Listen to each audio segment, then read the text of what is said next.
Good evening and welcome to everybody. My name is Patrick Justice and I'd like to welcome you to the second night of the last lecture series. This event, sponsored by the Office of Campus Life and Dean of Students, was created on behalf of Randy Powish's last lecture series. This was created so we can invite professors to give lectures as to the last time they were going to speak in academia. So this being the second night, last night we had Faye Crosby come and speak, professor of psychology. I'd like to introduce you all to Professor Jody Greene.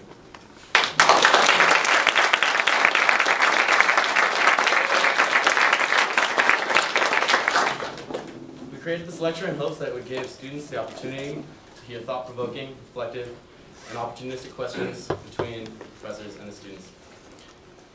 Please join us next Thursday and the Thursday following for two other professors, our own Rhonda Rowland from chemistry and our own Wendy Martinia from sociology.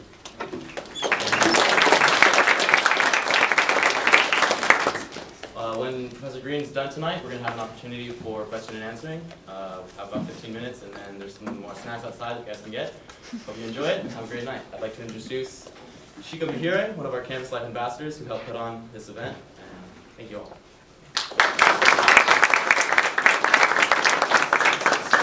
So I actually have the pleasure and honor of introducing Professor Jody Greene. Again, my name is Shika Mahire, for the record. But so Professor Jody Greene has been teaching literature here at the University of California, Santa Cruz since 1998. She is the author of a book on intellectual property and has also written some essays on piracy, poetry, and meerkats, amongst other things. She won the UCSC Humanities Division John DeZekis Teaching Award in 2008, and in 2001 and 2014 received the Excellence in Teaching Award from the Committee on Teaching at the university. So please welcome Professor Jody Greene.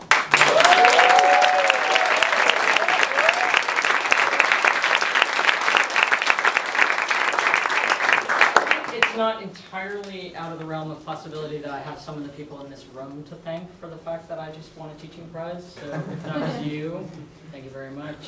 Okay.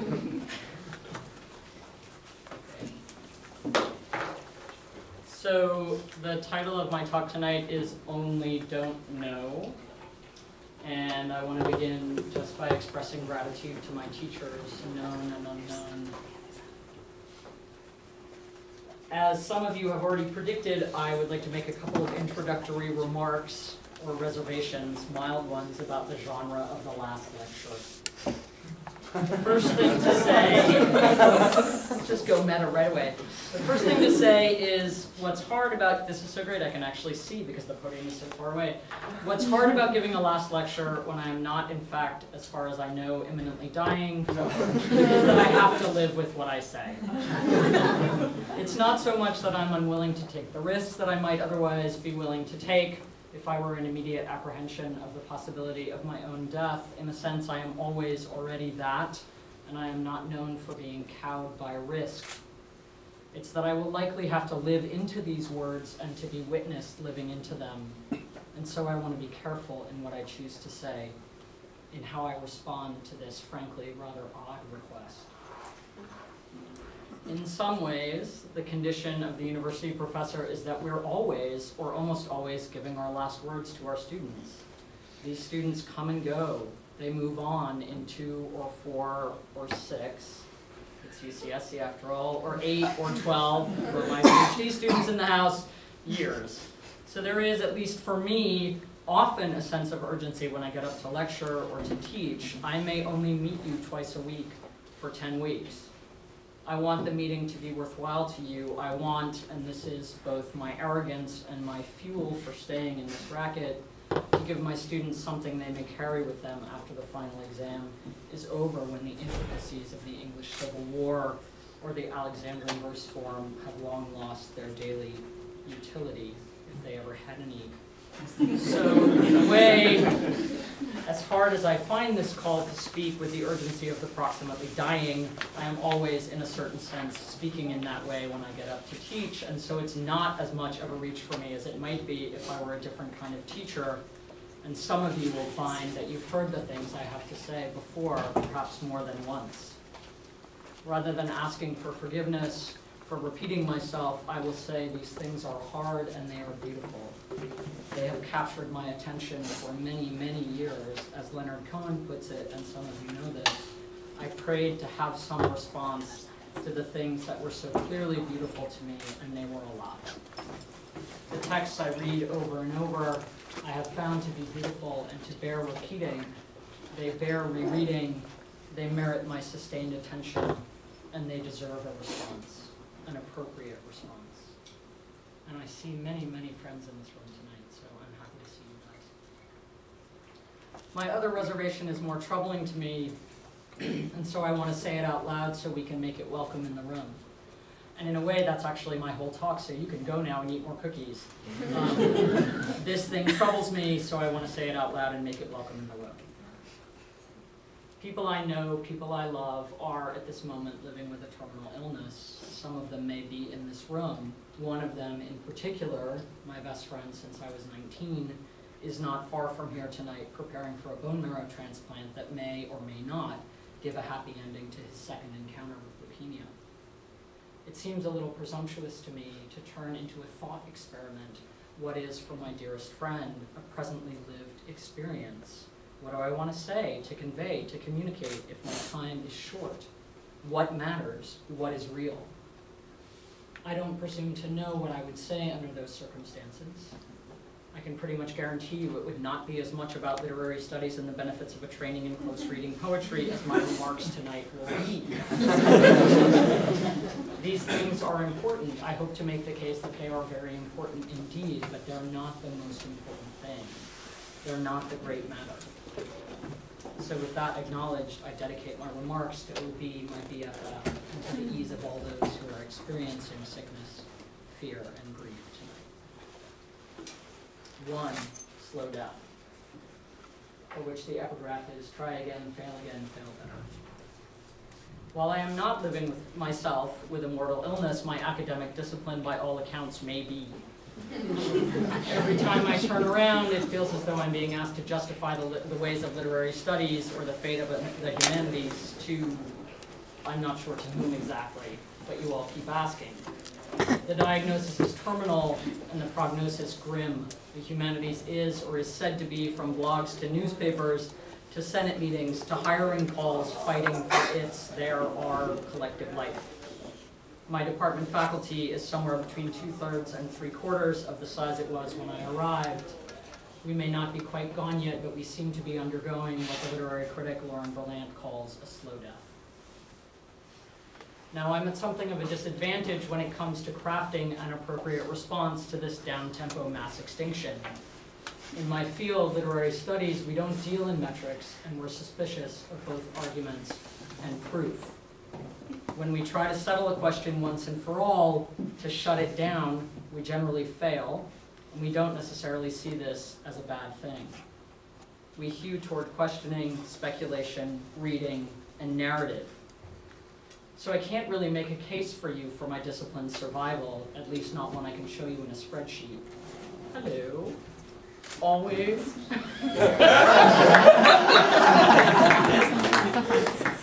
True to form.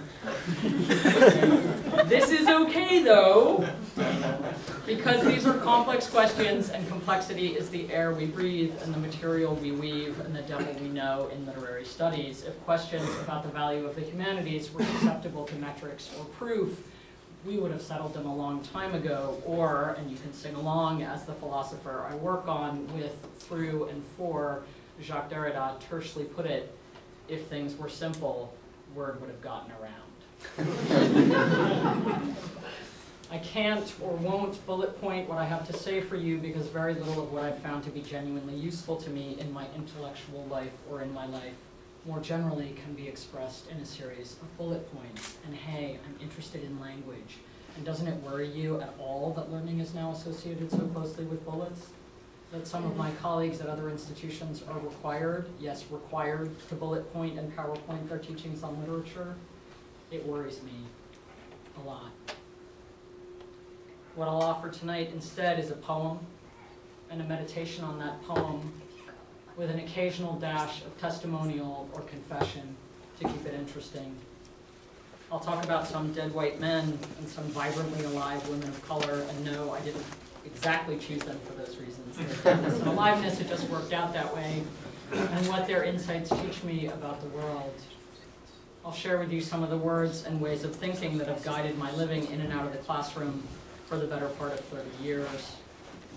Mostly, I'll ask you to suspend some of what you think you know about value, in particular the value of a literary studies education, the value of an education in the humanities, so we can take a closer look.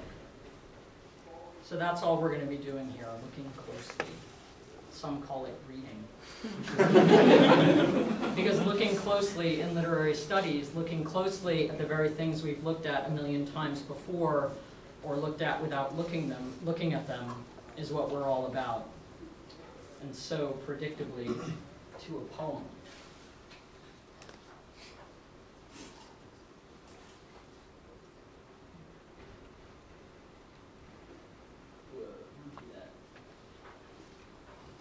Wendell Berry, The Real Work. It may be that when we no longer know what to do, we have come to our real work. And that when we no longer know which way to go, we have come to our real journey. The mind that is not baffled is not employed. The impeded stream is the one that sings. As poems go, this is a relatively straightforward one, at least by the standards of the ones I teach. And many of the people in the room can attest to that. All of the words are likely familiar to you, and the poem's structure is a series of declarations or pronouncements rather than the kind of broken up accumulation of images or the fractured narrative in which hard poems sometimes specialize. There's plenty of repetition in the meter and the structure, so if you don't get it the first time, you get a second chance at meaning making.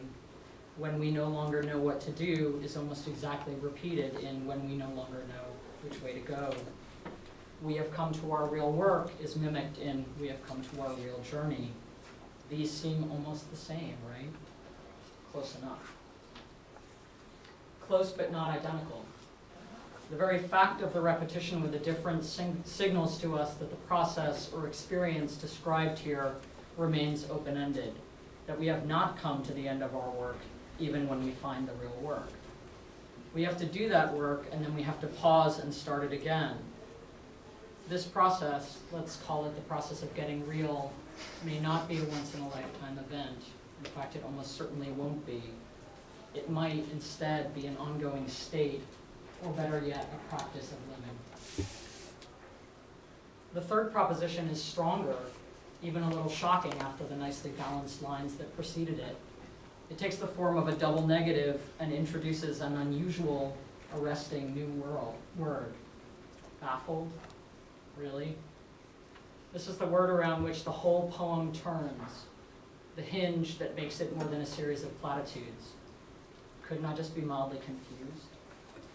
My sense of what it means to not know which way to go is significantly strengthened by the notion that I'm not just momentarily experiencing indecision. I'm not just pausing at the crossroads in the snowy wood, perhaps the most misread poem in literary history, and not so different in intention and effect from this one by Berry, which may in fact be a riff or a reading of or a gift to Frost's poem.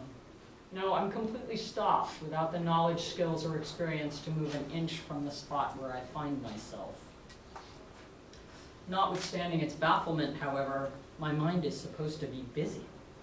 I'm not being allowed to give up. I'm being exhorted to employ my mind and make it work at just the moment and the place where it's lost its power to guide action or direction. When I'm baffled, what does it mean to employ my mind? If I could think my way out of this thing, I wouldn't be baffled. So there's at least some sense here that I need to be working in ways I don't know how to work yet. I need to be stopping and going at the same time. And if I'm going, it has to be in the direction of the unknown. The double negation of the third line shifts to affirmation in the last, is not, turning simply to is. But what to make of this line? The impeded stream is the one that sings. Oh, we think, How nice, a figure from nature. This must be an illustration of the propositions that came before, maybe to pretty it up. The baffled mind employing itself in thinking is like an impeded stream that sings. That's lovely. But here's the thing, an impeded stream doesn't sing. It's silent, at least if the stream is totally impeded, as the water pools and washes back on itself. At most, it laps a little, maybe.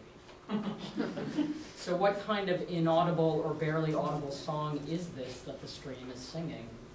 Or maybe the stream is not completely occluded, in which case it's more likely to gurgle and burble and maybe even roar a little than it is either to sing or to be silent. Is that a kind of music too? Of course, if the stream here is not a stream in the woods, but a stream in my mind, and that's impeded, then at least in my experience, there is a kind of noise that happens there, though I wouldn't think to call it a song. Impeded comes from a root that means shackled. To be impeded is to be hampered in your forward motion, to be slowed down from your usual rushing about. And it doesn't feel very good, this shackling. Most of us respond to feeling impeded in our mind stream by getting angry. We scream and shout, maybe with our inside voice. Still, we almost always respond to the feeling of being less than able to think or know with a kind of violence, an instinctive rage born of feeling inadequate. We feel unable. I've seen many of you in this state. And not only the ones of you who've been my students. We feel unable to think, to know, to act. Can we not be able? Derrida once asked, and the answer is generally a resounding no. Everything in the world tells us that we are supposed to be able. Our ability, our capacity, our knowing is what makes us functional and successful and strong. It's how we got into this great college in the first place. When we are baffled, we are none of those things, and the song we sing, if we sing at all, is something between a scream and a whine. But here's where the analogy between a stream in nature and a mind stream ends, or profitably parts ways. I would propose that while an impeded stream, a river, may be blocked and stagnant, or it may be wildly creating waterspouts and whirlpools, a mind that is shorn of its usual ways of knowing could be said not to be hampered, but to be free. To be liberated from our usual ways of knowing, to be impeded from the shackles of our habitual going and doing, is to have opened up to us the possibility of something entirely new, something we have never thought or met or experienced before. If we can learn to work with, if not entirely to control, the impulse to violence with which we almost always and quite understandably meet the experience of not knowing, if we can, that is, learn to respond to bafflement with curiosity rather than rage, well then there's a whole new world that opens up to us, and in that world an entire litany of new songs. Weirdly, Wendell Berry is not alone in his elaboration of the merits of bafflement. He has a close companion in proposing the kind of liberation from the known and the habitual that might come through thinking into places we have never been, even making a practice of such uncomfortable novelty. The literary theorist Paul Deman also turns to the word in one of the most famous passages in all of his writing. This is the passage in which he lays out, in what for him constitute words of very few syllables at all, an argument and a prescription for how to read and teach literature. In a rare autobiographical turn, and some of you know this piece, Deman recounts that he was a TA at Harvard in the 1950s for a scholar named Reuben Brower, who established a set of radically simple rules for reading to which the students in his classes were required to conform.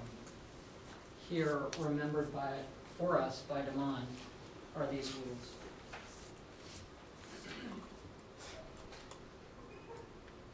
Students, as they began to write on the writings of others, literary and non-literary, were not to say anything that was not derived from the text they were considering. They were not to make any statements that they could not support by a specific use of language that actually occurred in the text. They were asked, in other words, to begin by reading texts closely as texts, and I want to emphasize the word begin. To begin, not necessarily to end, but to begin, by reading texts closely as texts, and not to move at once into the general context of human experience or history. Much more humbly or modestly, they were to start out from the bafflement that such singular turns of phrase, tone, phrase, and figure were bound to produce, and get this, in readers attentive enough to notice them and honest enough not to hide their non-understanding behind the screen of received ideas that often passes in literary instruction for humanistic knowledge. Bafflement, non-understanding, attentiveness, honesty, humility. These are the cornerstones of de Man's simple instructions for reading well, and they have formed for me the most valuable and wildly vexing pedagogical platform imaginable. It requires enormous courage for students, which is to say you, to sign on for this kind of public expression of their non-understanding, and I do not underestimate the leap of faith it takes to appear baffled in front of your colleagues and your professors, or in my case, in front of my students. It entails moving toward rather than away from the places in a poem or a novel or a work of theory that I don't understand and I can't master, and they are a lot. The pull toward the unknown and away from the known is not, at least at first, the natural direction in which we tend, especially in the academy. So we have to train ourselves, as de Man and Brouwer trained their students, including me, to move toward rather than away from the things we don't know and can't master. Literary reading, in the words of Gayatri Chakravorty Spivak, is a training to learn from the singular and the unverifiable. To learn from what cannot be compared to anything we already know, otherwise we would know, kinda, what it is, and from what cannot be subjected to verification or proof. It's a huge task, a daunting practice, and an endlessly fascinating way to read, if not also to live and relate. The payoff, according to de Man, is considerable. I have never known a course by which students were so transformed, he writes, and I have to say my experience has not been different from his. Suspending knowing to genuinely confront what is singular and baffling in a work of literature or theory is a radical practice of placing oneself in a situation of vulnerability with respect to one's peers and to an institution devoted, more and more I might add, to assessment, measurement, and learning outcomes. What was your learning outcome in that class? I was productively baffled. I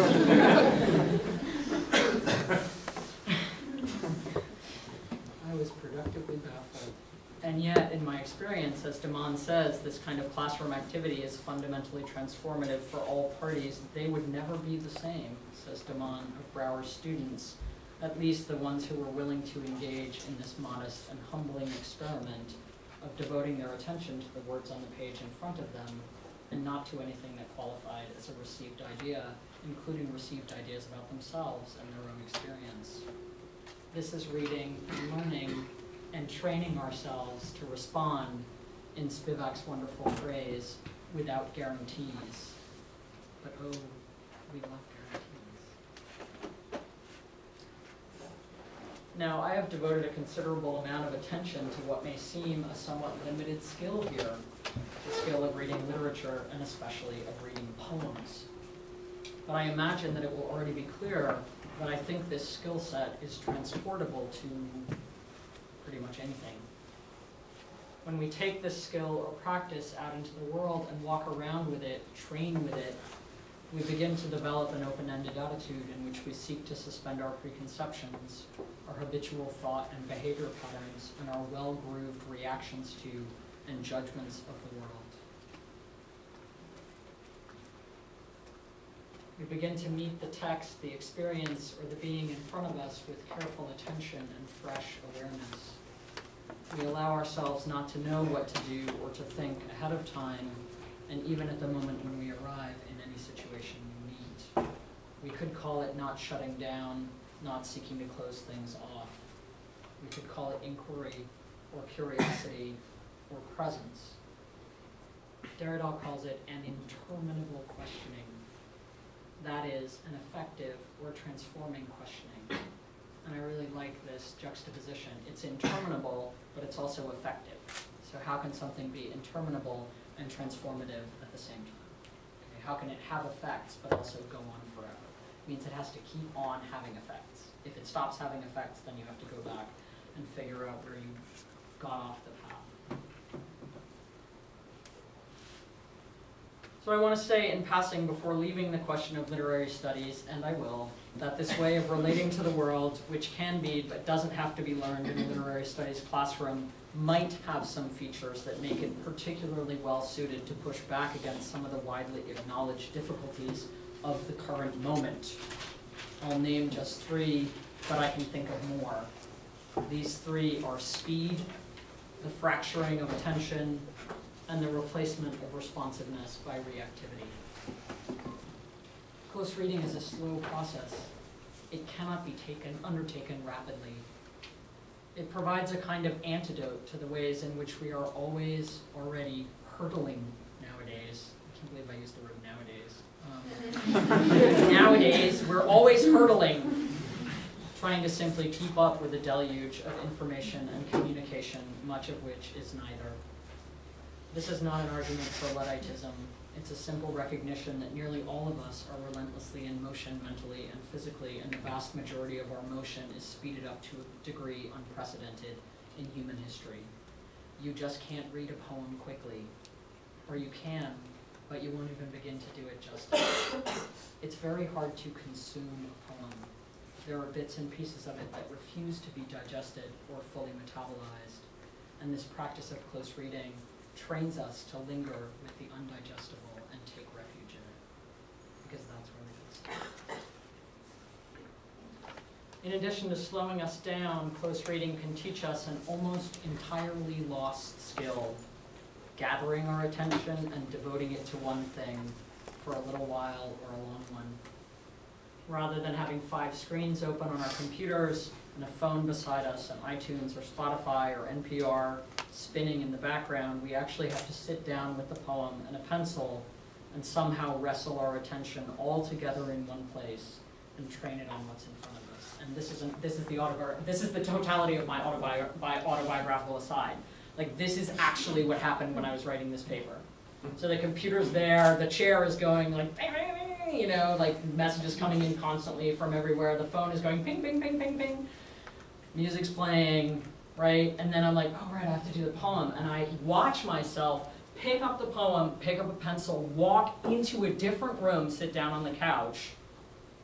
It's like absolutely instinctual to me, like, oh, we're reading poems now. We have to get away from the multitasking insanity universe and physically go somewhere else.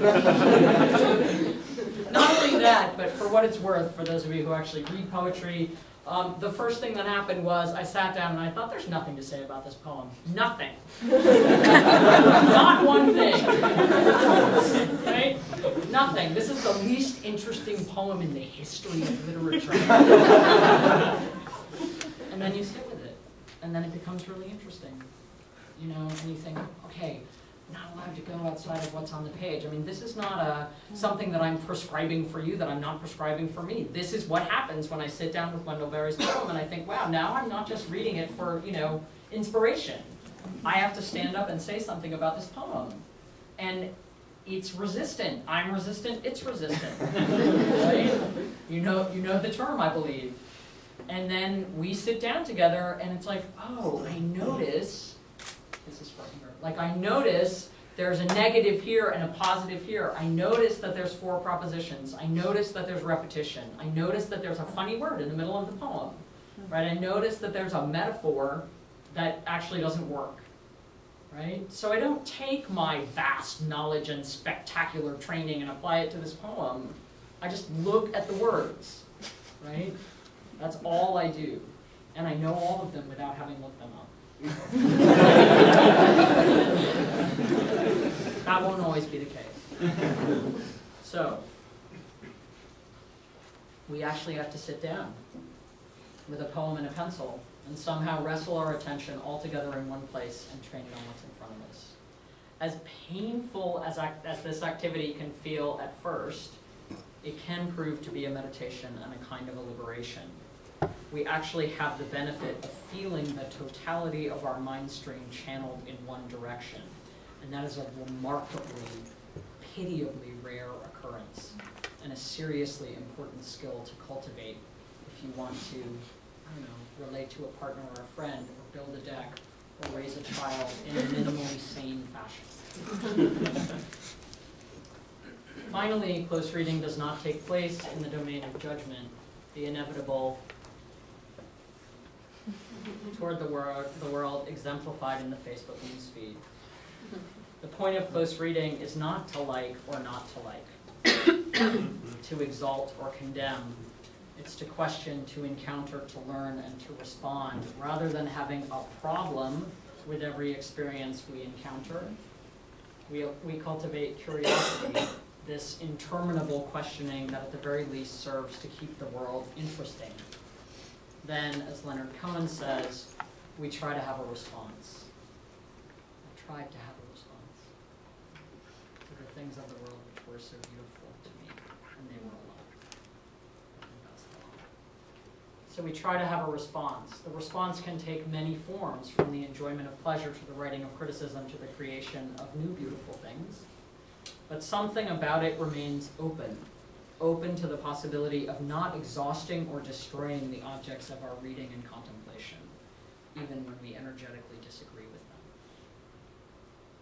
This posture of relating to the world, slow, attentive, and responsive, is beautifully captured by Michel Foucault in a passage on criticism that I will use to close this section on the work, the real work, of literary studies and of more than that. This passage is by now quite well known and no less arresting for being, in a way, familiar. It's so familiar, in fact, that I'll allow myself to play with it a bit. And some of you know I like to do this. Foucault is writing about criticism, but I'm going to make him write about responsiveness, because criticism is just another name for a localized form of responsiveness. So this is what Foucault says.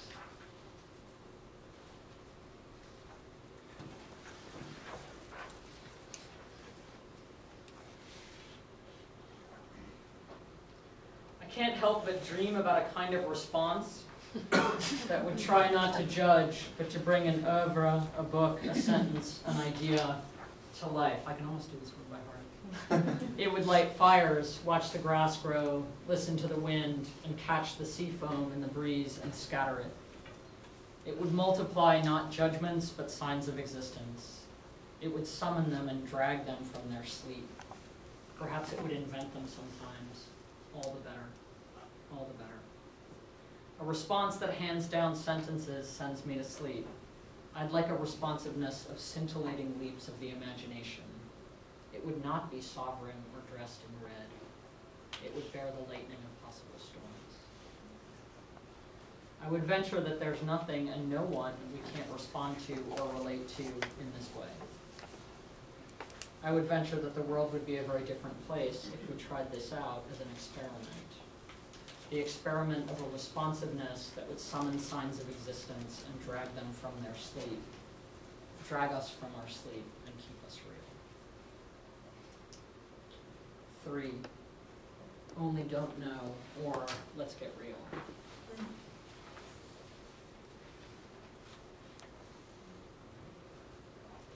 Epigraph. I submit that this is what the real no-shit value of your liberal arts education is supposed to be about.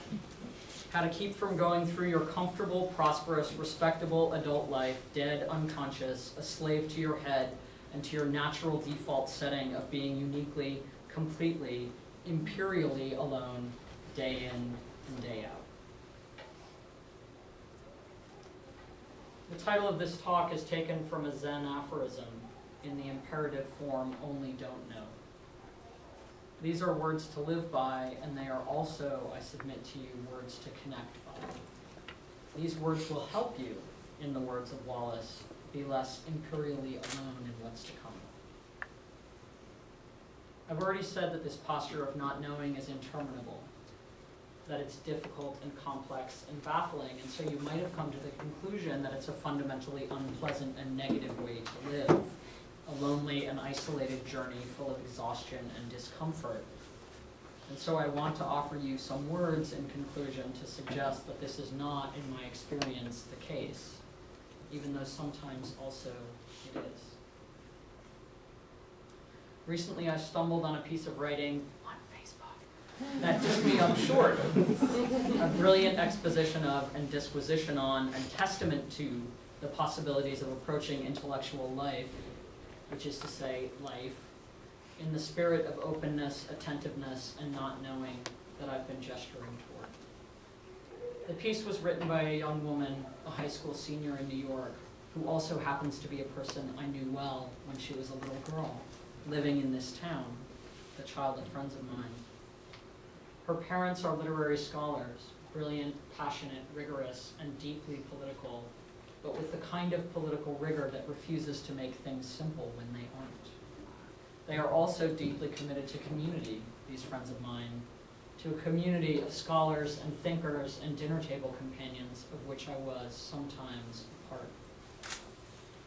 This young woman's name is Luna, and here's how Luna remembers the dinner tables of her childhood, tables at which I consider myself privileged to have sat.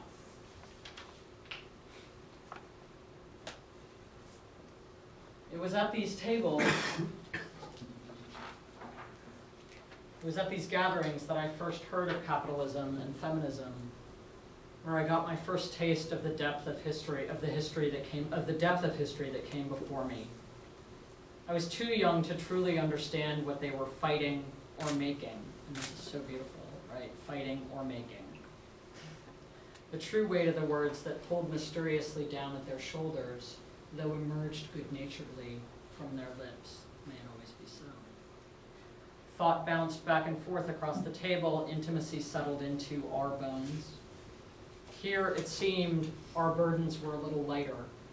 Here, we took a moment to set down our arms. As I was carried out, I waved goodnight to a table of smiling faces. I took my leave of something bright, warm, alive. So she's in high school.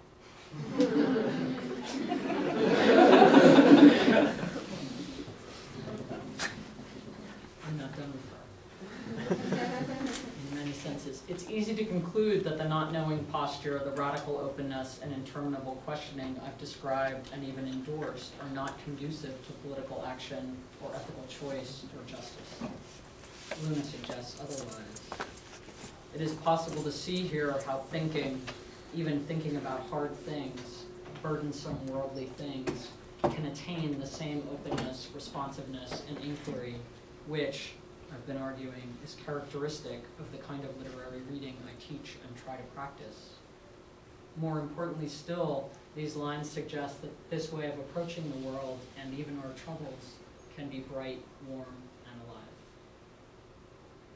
Luna goes on to offer a near perfect explication of the possibilities of living into the difficult real world without hardening into our natural default settings, those well-worn grooves that she names here as hegemonic thinking, writ small or large. It's a big word, don't be afraid of it.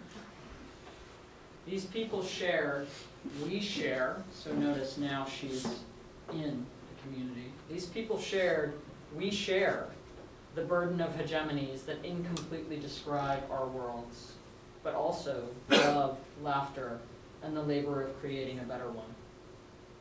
As I discover both the joy and pain of knowledge, the beauty and suffering of the world, I have found in the inclusion, curiosity, and care of that table my own North Star, a glowing expression of what I seek, not only in my community, but in my world. Inclusion, curiosity, and care. A trifecta of attributes, attitudes, and postures that orient this young woman to the world and to politics in a way that seems enabling, glowing even, rather than impossible or just plain dead. This young woman is not a slave to her head, but she sure knows how to use it. She doesn't understand herself to be disabled from action by her acknowledgement of the joy and pain of knowledge. She sees incompleteness of knowing as a path, a provocation to work harder, to love better, to lighten each other's burdens, and to recognize that what we do not know may be the only avenue to cracking open what we really aspire to achieve, or better, to make, rather than a stop to action. It can be a gateway to that which keeps us alive, rather than to a way of being, thinking, or knowing that turns our living into another slow death. Luna seems to me to exemplify here the kind of posture toward politics, knowledge politics, and politics in a more everyday sense, exemplified and taught by Jacques Derrida, he of the interminable questioning. Derrida begins from a deeply considered attitude towards politics, an attitude that sees patient inquiry as essential to political action as it is to good reading. And that inquiry, Derrida teaches us, has to begin with ourselves. Within each of us, he writes, is a multiplicity of voices. Voices that compete and collaborate and sometimes cancel each other out. When we engage in political activity, by which he means everything from global politics to friendship to love, we need not to deny, but to work with and through this multiplicity of voices, very much in the same way that we work with a multiplicity of voices and meanings opened up by a literary work. If I am tyrannical within myself, he writes, I would tend to be the same outside. If I am tyrannical within myself, I would tend to be the same outside. When I enter into any realm of decision, from politics to relationship to poetic analysis, I need to guard against any tendency to simplify, silence, or foreclose the diverse and multitudinous constituencies that exist within me, the array of voices that make up the song. This, for Derrida, is the real work, often baffling and frequently incoherent, and yet and still for what he calls a democratic space to open, both within me and around me. I have to listen to the places where the stream runs freely and to those where it is impeded, shackled, or dry. To behave otherwise is petty or not so petty tyranny, tyranny that starts with me and gets passed on to everyone I touch. And as a teacher, I think one is particularly aware of this. Tyranny or bafflement.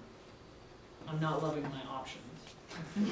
But actually, I am loving my options.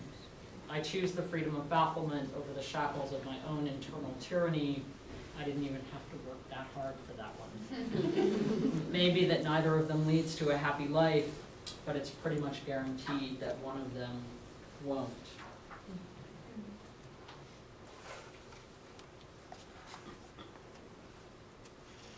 In an interview on the topic of happiness with the philosopher Simon Critchley, the great actor Philip Seymour Hoffman spoke a little about some of the things we've been talking about tonight. His example was meditation rather than poetry reading, but in a way, they're not that different. Each requires you to slow way down, to gather your attention and devote it to what's happening right in front of you, and to be prepared not to know a thing. If you meditate every day, he said, meditation is coming right up to the lip of death and saying, I'm here, I'm scared, I'm here, I'm scared. If you can actually live in that place, that's what happens. Now, what is it that happens exactly? The syntax sort of short circuits here. What happens when we meditate is that these questions are the ones that assert themselves. But if these questions assert themselves, these terrifying, unanswerable questions about death and dying, what happens is that we are actually living.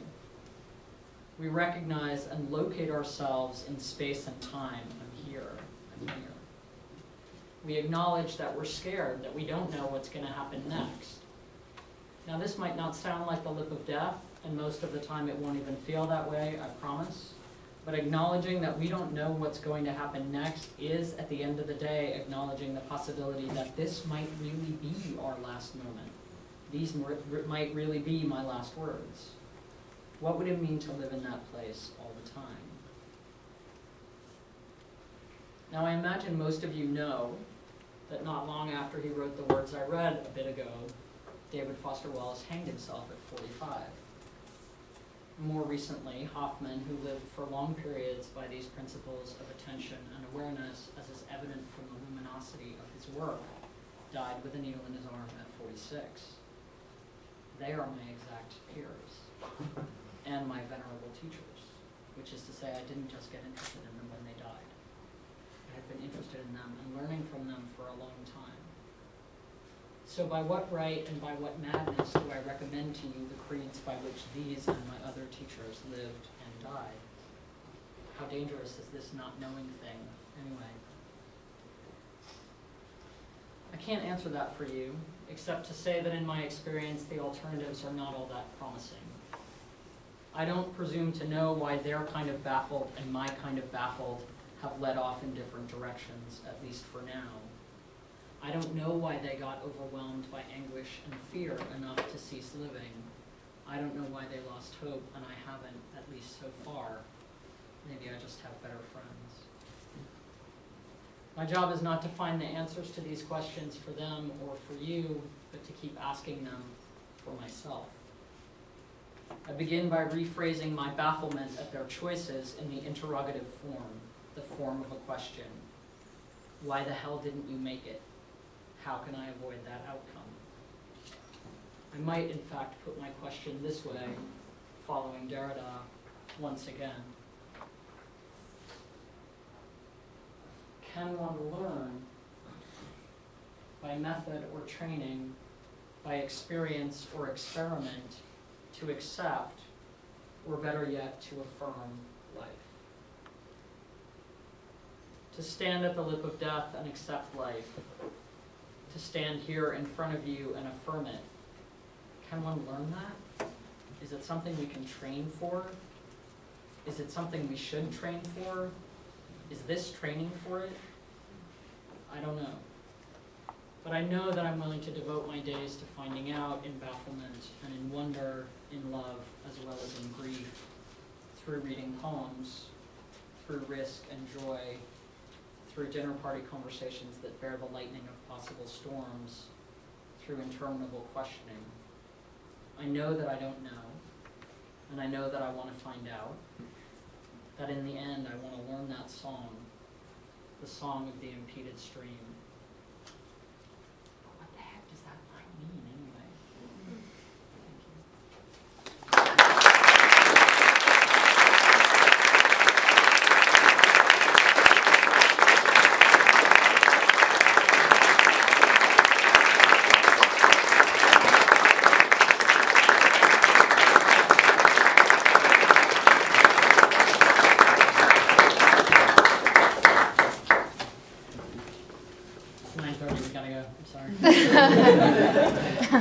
There's so much presence in this room that it's been 9:30 since we walked in.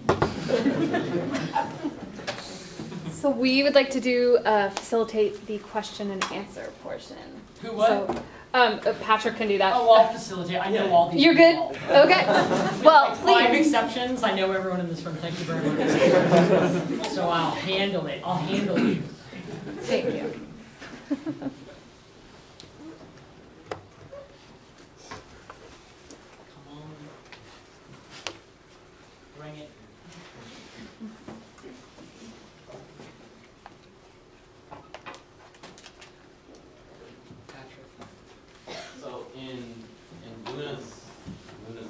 Yes. The relationship between fighting and the relationship between making. Do you see that as like, do you see those ideas as synonymous? And then in relation to the idea of being trapped between, or the distinction between being baffled and being tyrannical? Do you see that difference between tyrannical and baffled as the same between fighting or making, or do you see fighting and making as like synonymous? So that's a really great question, by the way. I think that she points out that we can approach fighting as making. instead of approaching fighting as unmaking, which is to say we can see engagement with political activity as a creative activity and not a destructive activity. So in that sense, I think that's why I like the fighting and making, right? Because I don't want to be on the Pollyanna side of like, oh, we'll just do making. Making is so nice. You know? Because as she really points out, right, there's some things that you have to fight, right? But how do you fight without violence is the fundamental question of this paper. What would it mean to fight without violence?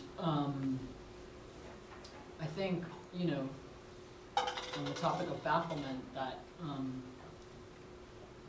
it's not that, you know, tyranny leads to fighting and bafflement leads to making. Bafflement usually leads to fighting. That's sort of the point that I was trying to make. And anyone who's ever been in a classroom with people who feel that they don't understand something knows how quickly that violence, you know, a friend of mine said to me today, why do you think that is? Why do you think that we respond to not knowing or feeling unable with violence?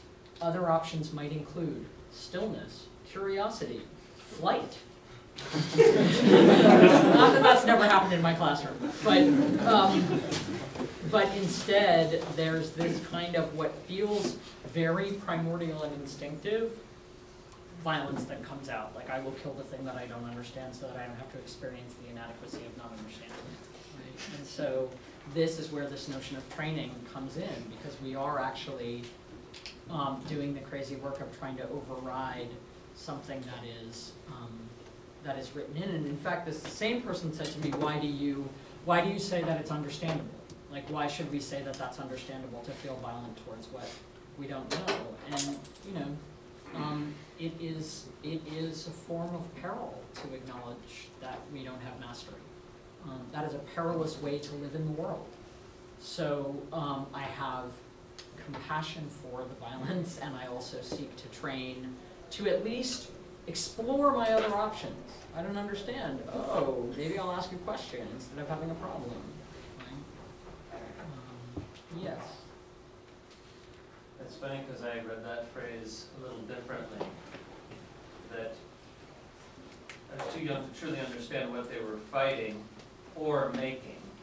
That is to say, right. These are people who are fighting against hegemonic or oppressive things of various kinds, and to fight it, in the very act of fighting it is partially the act of making it, creating an other. Yes, I think to which they oppose themselves. I think that's absolutely yes. Although I think the point here is that these are people who are sophisticated enough and loving enough to be trying not to do politics in that way. Yeah. That's exactly the point, is that they're trying not to do politics by creating another so that they can destroy it, but by recognizing that there's already a world that exists out there, and the world has fundamental inequalities in it. And so, you know, you can put your energy into destroying, or you can put your energy into making. And, you know. But by placing themselves in one part of that inequality, they are, in some sense, also creating or co-creating it. They are already in that inequality, as we all are from the start. We can't not be in that. That's structural inequality. That's why they call it structural, because we're all in it. You know, I mean, you know this, but I just really want to make that point. The fact that you notice that there's inequality doesn't mean that you created it or that you placed yourself in it. It just means that you opened your eyes and looked at what was happening around you. Oh, look, I'm in structural inequality. Right? And well, that's, I mean, for those of you who don't know the David Foster Wallace piece, that is the joke that starts the commencement speech. That is, this is water, right? These two fish, or little fish, are swimming along together, and they run into a big fish, and the big fish says, "How's the water today, boys?" And the boys go, "What's water?" Right? So this is not to reduce the water that we swim in to structural inequality. That's all of you know. That's not really my, jam. But it is to say that it's better not to pretend that that doesn't exist. Right? Professor. Can you put the Foucault back on the screen, Chris? Yes, I could. The one that I've messed with, that I originally got from you. Yes. You could say, could you put my Foucault back on the screen? So, I just would like to know what you think he means by to judge in this passage. Does he mean to say this is good and this is bad? Or does he mean to say also this means that? What kind of judgment is he talking about when he says, I would prefer, I dream of a response that doesn't judge? I think he's talking about, you know, comparative mind, good, bad, assessment thinking, better, worse. And you know the passage that comes before where he says, you know, in the war that ends the world, when everyone is dead and there's only one person left, that person will be sitting at a desk and saying how much everybody sucks. You are dead. That's what he means by judgment. He means approaching the world as something that needs to be placed in a ranking. Okay, so given that the kind of reading this kind of spiritual discipline that you're talking about tonight involves making judgments, not of that kind, but of the kind that this seems to mean that, right? How do you prevent that kind of judgment, that kind of reading from becoming an argument? Or maybe my question is whether argument, the kind of arguments that we teach students to make, in particular about literature and about their experience with literature, do those arguments sort of carry within them exactly the kind of violence that you would want to separate yourself from? So the first thing I would say is to back up and say, I don't think that saying in my best understanding this means that. I don't think that's the kind of judgment that's being described here. It's a discernment and not it's not a ranking or a passing judgment, and that's a really crucial distinction. I mean, I was recently at an event where I was talking about some of these issues, and someone was like, what do you mean? No judging, like what you just said was a judgment, you know, and I was like, no, it's not a judgment in that sense. So, the problem is not even so much good, bad as better, worse, right? Nonetheless, right, and now those of you who study with me can all start singing along, right? One of the things that I have most profitably taken from Derrida is that there are some ways of let me put it this way. If we want, in this environment, to discuss a text, we have to begin from what he calls a doubling commentary. We have to begin from agreeing on that basic lineaments of what a text means, right? Because otherwise we can't have a conversation about it. And this is an academy, and in the academy we have a conversation. It's a little bit like Foucault's, like Demond's first, you have to do it this way, right? So close reading is a little bit like the doubling commentary. I think they're analogous to each other. So in the process of producing that doubling commentary, I may say, I don't think your reading of that line is particularly accurate. By which I am saying something fairly close to, I think my reading of that line is better than yours.